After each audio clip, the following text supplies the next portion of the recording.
Anytime somebody has a vision, anytime somebody, especially historically speaking, I can only imagine how the people of the time of the Wright brothers were laughing and mocking at them. Like, really, guys? God did not make us birds. We don't fly from point A to point B. So this whole thing you're trying to call airplane, we have a special place for you guys called the mental hospital. You guys go there, get a little bit of rehab, get a little bit recovered, and you'll be okay. But no, they saw something specific, like, no, man, we can do this. And they kept on persevering. So any person who broke certain, not laws, what's the right word, who broke new ground, new territory, new inventions, if you read about any of them, up to a certain degree, those people were either laughed at, mocked at, told them you guys are losing it. As I saw this one funny illustration in a comedy years ago. It was set in the era, a time of kings, and the king's like, yeah, this one guy told me that, it was just, again, comedy, like from 1400s era or something like that. He told me that he could fly, so I said, no problem. I sat him on the cannon and I let him fly. Again, comedy. So throughout any type of civilization and generation, vision has always been opposed, especially if it's God-given vision. And in this specific Bible passage that we're going to read right now, it's written from John chapter 9. Most common attacks in your God-given vision. Now, you're going to notice there's a total of 40 verses. We're not reading 40 verses. I only took out certain excerpts. I encourage you guys to personally go back and read the history, or should I say the story of that. It's about a man that was born blind. A passage that you probably heard preachers preach about. You probably studied by yourself. So, I'm just going to quickly, I'm going to read it myself. Outline 5 specific groups of people that all of us somehow interact in our personal life, and how these 5 different groups of people, how they could potentially oppose that God-given vision upon your life. Now, a little bit of a, what's that word? What's what I'm trying to say?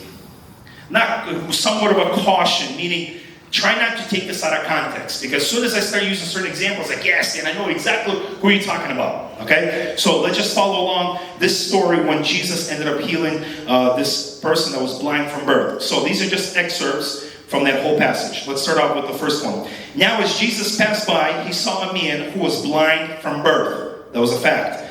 And his disciples, that Jesus asked him, Rabbi, who sinned, this man or his parents, that he was born blind? And again, there's going to be a lot of missing Bible verses. And throughout this whole passage, there's a conversation that's happened between Jesus, the disciples, the Pharisees, so on and so forth. So here's a situation. They see there's an issue, and now people start speculating. Is this what happened? Let's continue. Therefore, next category of people. We just read about the disciples. Next category of people are the neighbors. Therefore, the neighbors and those who previously had seen that he was blind, that guy was blind, is not this he who sat and begged? So now the neighbors are like, wait a minute. We kind of remember this guy. Wasn't that the one that kept on always begging for all of these years? This is the neighbors. Let's take to the next category of people, the Pharisees. Then the Pharisees, again, we're going further into that same passage. Then the Pharisees also asked him, again, now they're already having a conversation with this blind person who now sees, like, okay, who healed you? And he's like, I'm not really sure. Well, and they kept on telling him that the person who healed you is a sinner. You guys do that for your own study. I'm just trying to bring out a few golden nuggets here. So then the Pharisees asked him, this man that used to be blind, again, how he had received his sight. He said to them, he put clay into my eyes and washed, and now I see. Very simple. But that doesn't stop. We go to another category of people on the following page, the Jews. But the Jews did not believe concerning him that he had been blind and received his sight until they called the parents of him who had received the sight. So this story keeps on going deeper. It keeps on escalating to a pinnacle, like, okay, what is happening here? And again, I encourage you to read it by yourself. So the last category of people is the parents. His parents answered them. Now, when the parents stood before the Pharisees and all these religious leaders, now they're giving an account to them. His parents answered them and said, we know that this is our son, and that he was born blind. And Jesus said, for the judgment I have come into this world, that those who do not see may see, and those who see may be made blind. So, just in this little illustration, I want to point out, like I said, about 5 groups of people that may come into your life. They're all from different walks of life. Some you will know, some you won't know. And how these people may potentially hinder you from actually walking out and living out in your God-given vision. So the first category is the disciples that we read about. There's a reason why I underlined all those names in the passage, so you guys can go back and read it through. So disciples. Who are the disciples if we were to kind of take more of a relevant interpretation of our time? Disciples are like friends. The disciples represent the spirit of analysis. And were the disciples like Jesus? Who committed sin? Was it him or the parents? They're just evaluating the whole situation.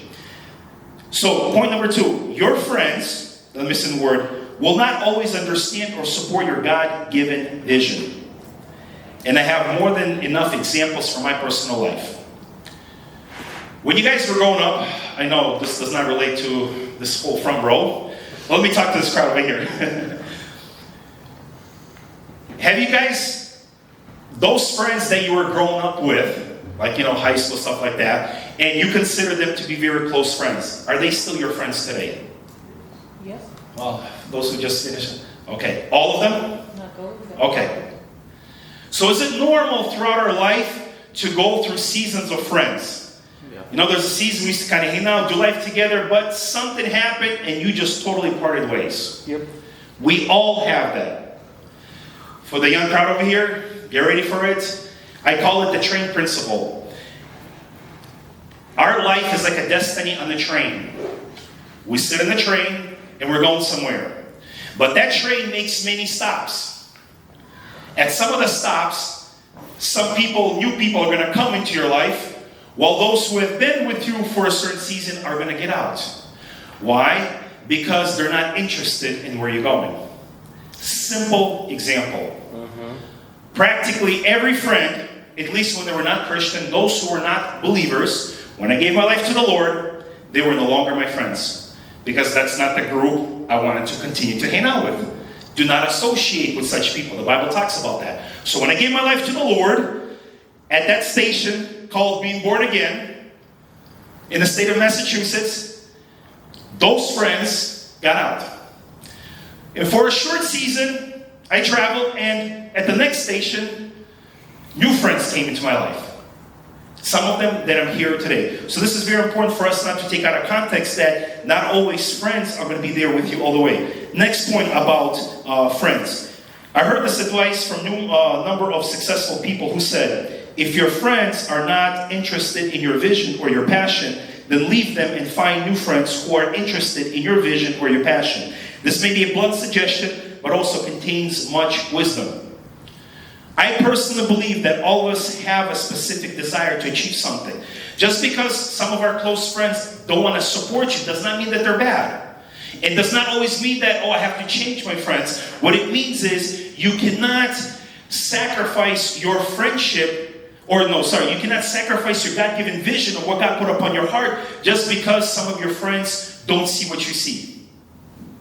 Like I said, we're all supposed to be hearing the same thing. Like in my case, if I can be a little bit more transparent, the transition that occurred for me and my family from Free Chapel to here, we had a good, solid group of friends. We're still friends today. Only 2 of us from that large group made a decision to be here. Why? Because God was stirring something in us, allowing us to see a different aspect of the vision for our life and for His kingdom. For my other friends, they saw things differently. So for about the first year or so, most of those friends had an issue with me and my friend, Vitaly, why we came here. They had an issue with that. Some of them even brought up arguments. Guys, you're betraying us. We're like, no, we're not. We're just following our heart of what God has put in our heart. Does that make sense? So we did not all of a sudden get angry at them. That's why we're changing for. No, we are seeing that God is directing us differently. We still remain friends, okay? But we did not allow our friendship to hinder. So number 2, the category of neighbors that were read in the Bible. The neighbors are like, hey, we know this guy. Neighbors are a type of relatives in our life. The neighbors represent the spirit of familiarity, which comes from the word family, familiar. One of the most common challenges with relatives is that they mostly know you as a person you were in your childhood or your teenage years, not as the person you have become. Anybody had like one of their aunts or uncles? Yeah, I remember you. You were the troublemaker. Oh, this guy, come on. Was I the only troublemaker? We all have those relatives that are like, I remember you. You set my, my bales of hay on fire. You're the one that, is plucking the feathers from my chicken. I mean, everybody has different stories. Or like I shared with you that other story about that woman said, no, that little devil is not coming to our house. So a lot of times, people who are close to us, they get familiar with us of how they knew us for that certain season. But as soon as God grabs a hold of you and you start pursuing that, they're like, what? You want to do that? You want to become a missionary? You want to open up a business? You want to pursue that? It's like, what? Just relax. Go fill out an application and work for someone. So it's very important for us not to get distracted by the familiarity. The third category, Pharisees that were read about in the Bible, who kept on nagging at him. We don't believe you. Pharisees are a type of church leadership. That's as the simple explanation as it can be. What do the Pharisees represent? They represent the spirit of religion, always trying to prove everything in accordance to how they see things. Even when you share your God-given vision with a church leader, possibly a pastor, they will not always understand it. And it is very likely or even possible that they may even resist or speak negatively about you or your God-given vision. And this is why I have this in bold font. Do not be offended or take this personally. Okay? All of us know in part, all of us speak in part, and all of us understand in part. Just because somebody within your Christian sphere, a brother or sister in Christ, well, your mentor, a pastor, a leader, does not matter. They are not supposed to see exactly what you're seeing. They can make a decision to either support you in that or not. And one of the examples we see is a lot of times that when Jesus began to express his kingdom vision, the religious leaders are like, no, you can't be doing that on the Sabbath. Jesus like, what's the difference? I'm doing good. Yeah, but it's the Sabbath. Yeah, but I just healed somebody. Yeah, but it's the Sabbath. So they were stuck so much to their religious traditions that they did not want to allow room for a miracle. And this is also another challenge for us, that if you have possibly encountered somebody within a church, especially leadership position, that has stood in your way or potentially resisted you, do not get offended. This is one of the big reasons why a lot of Christian folks leave their local church. Yeah, but Pastor, I want to do this and that. Okay, Pastor decides for a certain season, well, that's not what we're focusing on. Yeah, but I still want to do it. Okay, no problem. But God has also placed authority to the church. So there's a healthy balance. We're going to be actually talking about that in one of the next lessons, about the purpose of the body of Christ. So it's not like, well, God gave it to me, doesn't matter what you say. What I'm referring to here in this specific passage is just people who are literally saying, well, what you believe in and what you received in your heart, that's really not of God. And you need to be the person to discern that for yourself. Okay, was this from God, or was it that pizza I ate last night that, gave me an upset stomach and I had, those bunch of dreams in the night. I'm like, oh, I'm going to do this and that. Okay? So that's for you guys to discern in your heart and spirit. A couple more categories. The fourth category are the Jews, as the Bible talks about. The Jews are represented or symbolic to our fellow Christians.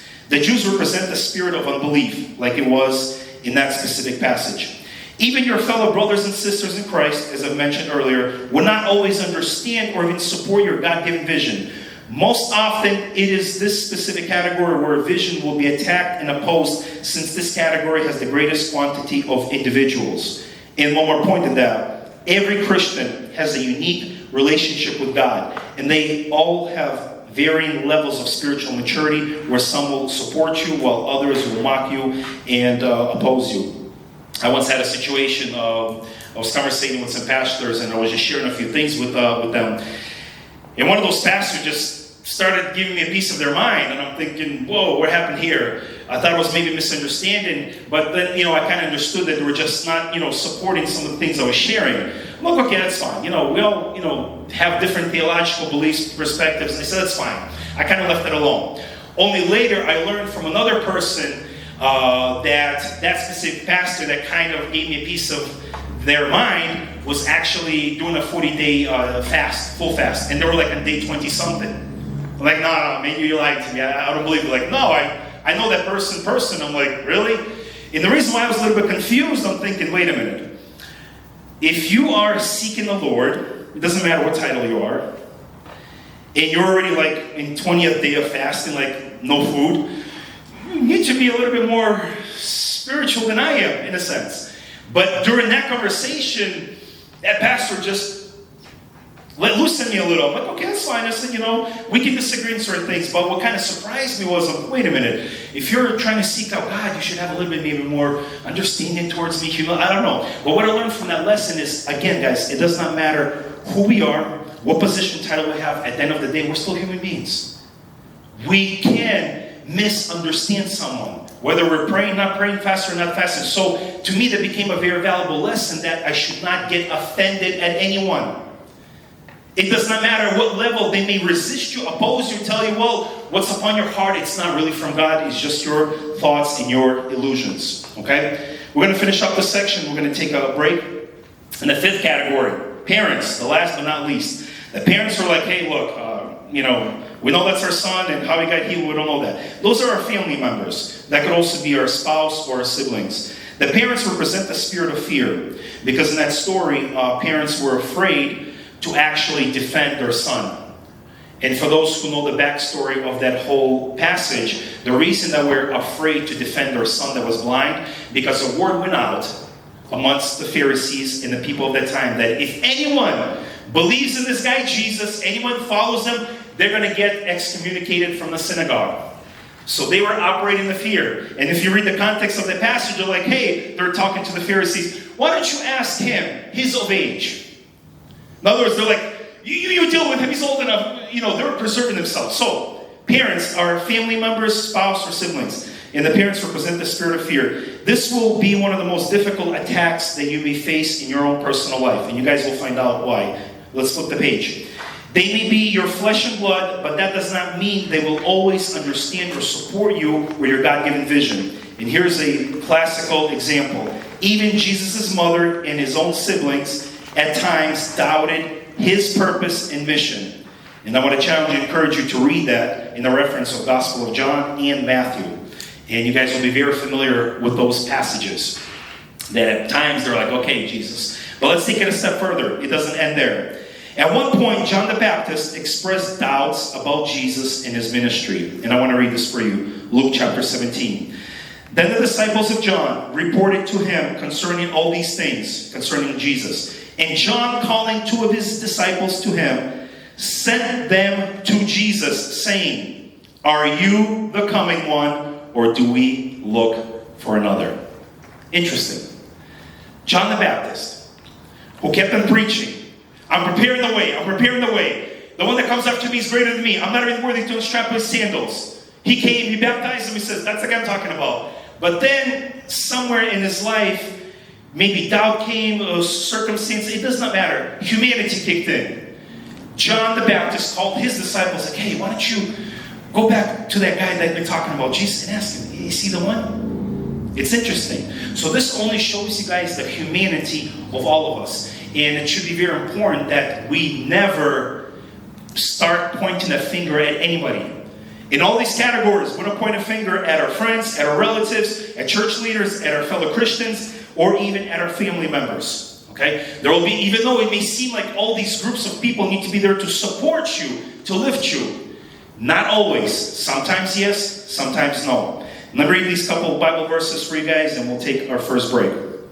Mark chapter 6. Then Jesus told them, a prophet, a very familiar passage, a prophet is honored everywhere except in his hometown, and among his relatives in his own family. And because of their unbelief, he couldn't do any miracles among them except to place his hands on a few sick people and heal them. And he was amazed at their unbelief. So Jesus came to his own people that knew him. And because of their unbelief, like, you, Jesus, you fixed my table. You and your dad had that, shop, making tables. You now, the Son of God, healing people, come on, get out of here. And because of their unbelief, he could only do a few miracles. Can you imagine that? Their unbelief stopped the power of God to flow and to do what he wanted to do. Let's read one more, Ephesians 6:12. For we do not wrestle or struggle against flesh and blood, but against principalities, against the powers, against the rulers of the darkness of this age, against the spiritual hosts of wickedness in the heavenly places. And what this passage is telling all of us is what I've been telling throughout this section. Let's not point fingers at others. Let's not play the blame game. Let's not say, well, it's your fault, Mom. It's your fault, Dad, you never allowed me. Or you, my wife, my husband, or it's my pastor. Guys, look. All the people in our life will be responsible for the good or bad decisions they made, whether for themselves or even concerning you. But at the end of the day, God is going to require of you. He says, I gave you that puzzle piece. What did you do with it? I decided to leave it in the box because I was the blue sky. It was just way up there. I was not that red Ferrari. God's like, no. It's like the talents. I gave you, even if it's one talent, who cares that that person got 2 or 5 talents? It's still a gift. It's still part of my bigger piece. And your God-given vision will be opposed by the nightmares of hell in order to distract or to stop you from fulfilling your kingdom purpose. In other words, fear is practically the number one enemy to stop you and me from trying to fulfill and walk out in our God-given vision. What are people going to think? What if I fail? What if I have enough money? What if they don't receive me? What if that doesn't work out? That's all speaking of fear. Does that make sense? Yep. All right, guys. Let's take a quick break.